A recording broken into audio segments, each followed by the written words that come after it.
So I believe it's the third or fourth time we've been out here on the Rhine. In the meantime, I went to Scotland, got some sweet pike baits for later in the year, because in the Netherlands there's a gap in between when you can pike fish, and you can't fish for April and May, and then it opens in June, and then you can fish basically for the rest of the summer. So I kind of put down the pike fishing rod, and I got a new setup here. So as you can see, this rod's a lot bigger than the one I had last time, and this is called a method feeder rod. And I'm gonna explain the whole feeder rig, but now it's in season for coarse angling, so bream, roach, chub, and barbel, and you can tend to find them in these big rivers around here. So I'm gonna be throwing a whole new setup to what you're going to be seeing. It's less active than casting baits. It's more of like a carp approach where you kind of sit and wait. But anyways, I'm going to show you guys what I'm going to use here, and yeah, we'll see if we can hopefully get in a bream, because that's what we're going to be targeting today. So yeah man, let's get it. Okay, so what we're going to do is we're going to take out the elastics. I just got this rod yesterday, so she is brand spanking new. I'll play some footage for you guys to see the trips that I went out before, even though I had no success. But other than that, it was still a lot of fun to go check and try some new fishing methods. Just gonna set it up here. Soon I'll be getting a tripod so you guys can see what I'm doing way easier. I left my tripod back home in Canada. So as you can see, there's the rod, and when I pull on the line, look at the tip of the rod. You see how flimsy it is? That's how we're going to be identifying our bites. And when I bought this rod, it came with a second tip, and this tip is actually even more sensitive, so for smaller fish or in lakes, whereas this one's more meant for rivers and bigger fish.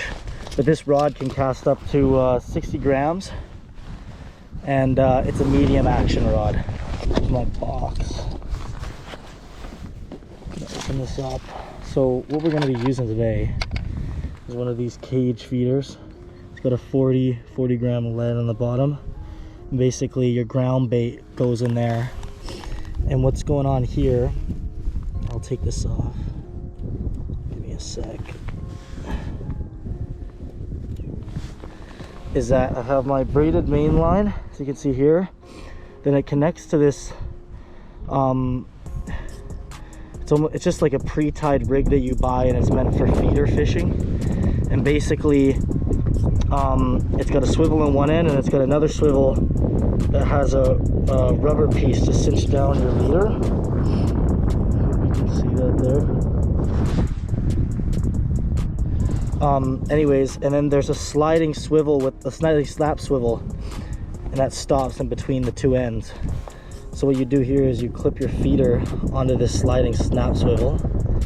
Just hook your rope through there that's attaching to this feeder. As you can see, it slides along there. And that kind of, I'm assuming, increases the sensitivity of the bites because it's free sliding. And then here's what we're using for a leader. You can see size 14 hook, 10 pack. They're basically pre-tied Gamakatsu leaders for bream. And I got these at the local tackle shop. So we'll pull one out here.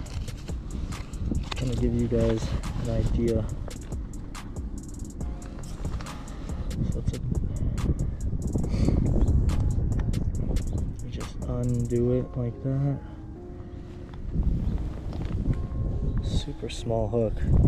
And like I was saying before, there's a snap swivel with a rubber buffer on the top. So you clip that leader in like that. That's a loop knot. You push this piece of rubber down to secure it on there, so now it won't come off when you're fighting your fish. And that's basically the rig there. You have the feeder and you have the hook up near my hand. And next we're gonna make the bait for the feeder. So we got my little bowl mixing. We got some ground bait. And grab my knife to open this bag. We also got some boilies, maybe to mix some extra flavor in there. Basically, when you're mixing this, so this is a pretty big bag, and the guy at the tackle shop said to use about a quarter of this per day. So I'll probably just use this bottom half here, and then you want to use these maggots here, live maggots, and you keep 5% of the maggots to put on your hook, and the other 5% go in with the feed. And it's really important not to make this mix too wet, or else the feed won't come off the feeder, this thing, and then you won't be dispersing your bait to where the fish are going to come up the river and basically smell it and eat it, right? So right now, actually pull my knife out here.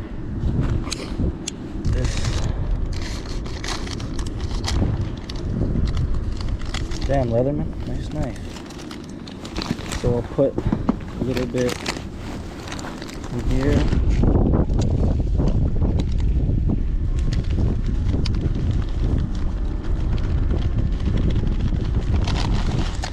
Okay. Roll this up. Pop it back in the bag. Then what I'm gonna do is open these guys, and I'm gonna dump almost just 90% of these in here.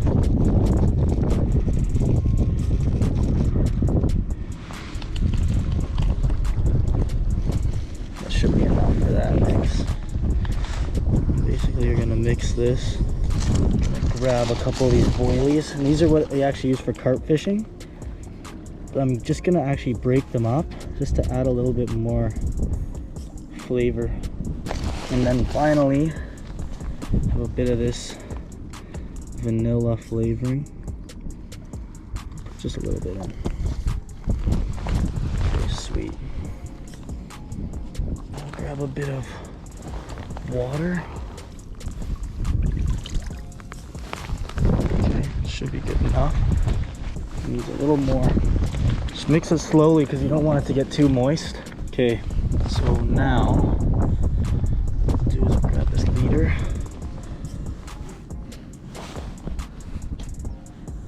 So we're gonna put actually 2 maggots on the end of this hook here.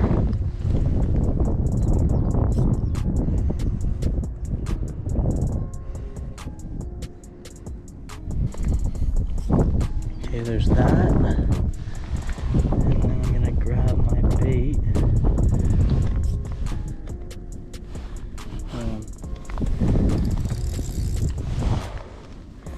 Grab my bait.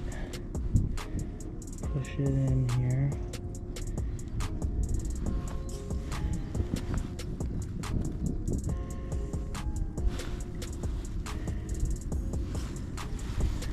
Okay. Should be good enough. So as you can see, there's the leader, and then with the bait on the end, there's that. Now when I make my first cast, I'm gonna make sure that I'm going. Oh crap! The end is all. Hold on. It said make sure the end isn't tangled when you cast. Okay. So now I want to cast. So kind of how this works, I can draw it up later. But right here, there's all these like dikes, as you can see them even across the other side there. But what happens is when a dike is created, it creates kind of like a sand boom that comes out in like an oval shape, parallel to the ends of the dikes. So it just comes out and then goes back in.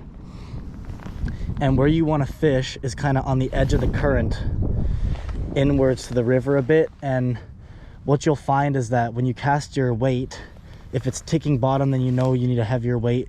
If it's not, then you know you're okay, like that it's fishing properly.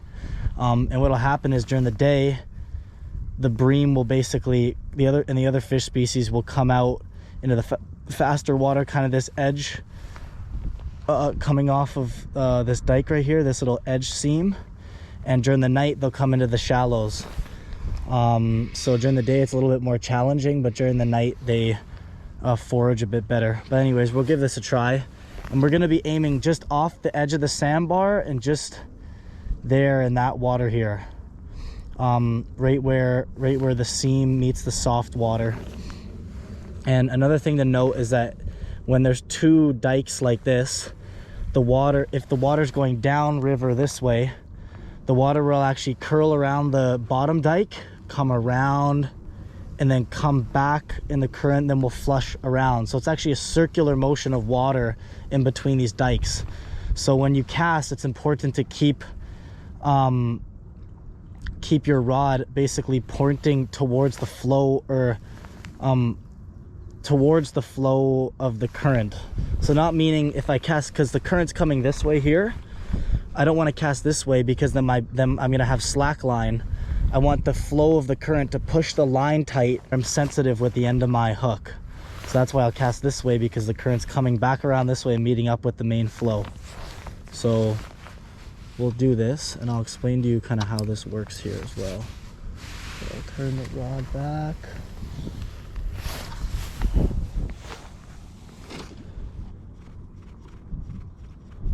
Okay, the bait should be at the bottom now. Okay, so now when I cast, and I'll make casts every 5 minutes. So what I'll do is I'll hook my line around my line keeper like this on my reel. And that way next time I'll know exactly how I'm gonna cast, or how far I'm gonna cast. So in 5 minutes I'll take this back up again. Basically 305, I'll reel this in. Let some more bait disperse.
Check this out, new species. Wow, I don't know what that is. In the comments you can let me know. Wow, that ever gorgeous. Look at those.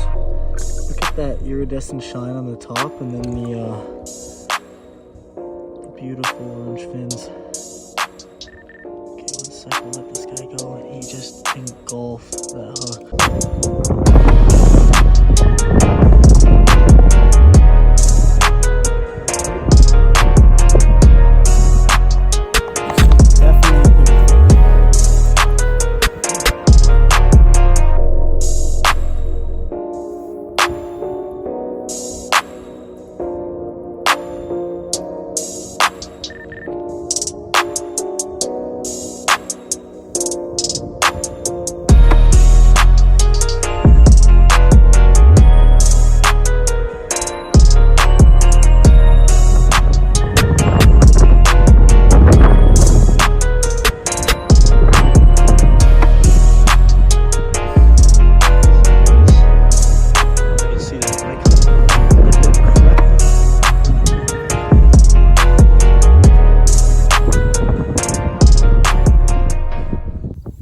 guys, no bream, but still a successful day.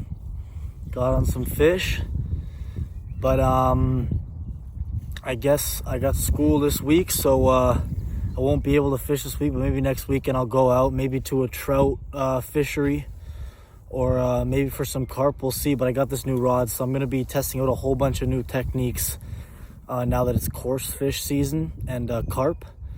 So yeah, man, I'm glad you guys got to see some new species, and let's keep fishing. See you in the next one.